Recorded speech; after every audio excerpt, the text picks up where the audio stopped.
جو شخص بھی تعلیمات اسلامی سے آشنا ہے، احادیث رسول سے آشنا ہے، اس کے لیے ممکن نہیں ہے کہ وہ علی ولی اللہ کا انکار کرے۔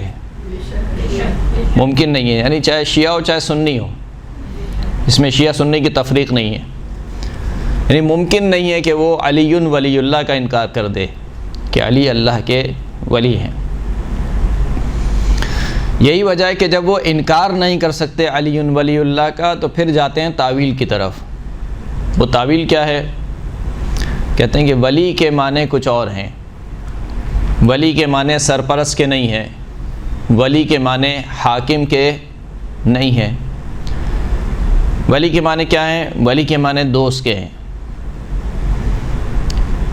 متواتر حدیث غدیر، من کنت مولا فہذا علی مولا، جس کا میں مولا ہوں اس کا یہ علی مولا ہے۔ کوئی انکار نہیں کر سکتا اس حدیث سے، یعنی اگر کوئی شخص اس حدیث کا بھی انکار کرے تو اس کا مطلب ہے کہ پھر اس کا کوئی علاج نہیں ہے، وہ ہٹ درمی پر ہے۔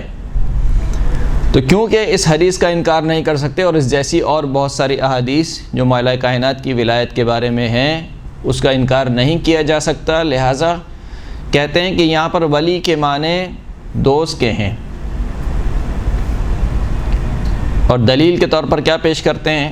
کہا دیکھیے اس حدیث کے فوراً بعد رسول اللہ نے ارشاد فرمایا کہ اللہم وال من والاہ وعاد من عاداہ، خدایا جو علی کو دوست رکھے، جو علی سے محبت رکھے تو اس سے محبت رکھ، اور جو علی سے دشمنی رکھے تو اس سے دشمنی رکھ۔ کہا رسول خدا کی یہ جو دعا ہے یہ دلیل بن رہی ہے کہ وہاں پر من کنت مولا ہو فہذا علی مولا میں ولی سے مراد کیا ہے؟ دوست کے یا محبت کے معنی میں، یعنی جس کا میں محبوب ہوں اس کا یہ علی محبوب ہے۔ تو اس حدیث کے بعد والی حدیث کو تو دیکھتے ہیں، لیکن اس حدیث سے پہلے جو رسول خدا نے ارشاد فرمایا اس کو نہیں دیکھتے ہیں۔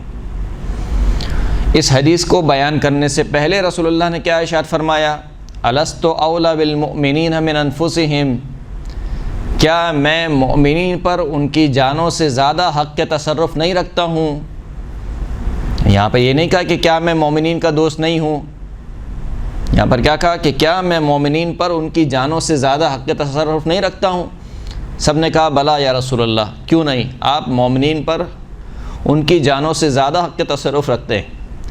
پھر اس کے بعد اللہ کے رسول نے ارشاد فرمایا کہ من کنت مولا فہذا علی مولا، اور خود اس جملے میں اگر انسان غور کرے تو تنازع ختم ہو جاتا ہے۔ خود اللہ کے رسول نے ارشاد فرمایا کہ من کنت مولا ہوں، جس کا میں مولا ہوں، تو آپ جس معنی میں رسول اللہ کو مولا مانتے ہیں اسی معنی میں علی ابن ابی طالب مولا ہے۔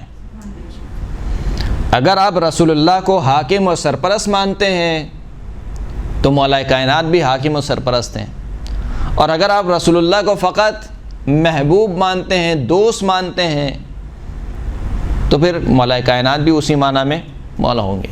تو یہ ایک نقطہ تھا جو میں نے آپ کی خدمت میں عرض کیا کہ علی ولی اللہ کا انکار بالکل ایسے جیسے بدیہیات کا انکار کیا جائے، جیسے انسان کہے کہ سورج نہیں ہے، یعنی دن کی روشنی میں انسان کہے کہ سورج نہیں نکلا ہوا، یہ بالکل ایسے۔ تو علی ولی اللہ کا کوئی انکار نہیں کر سکتا۔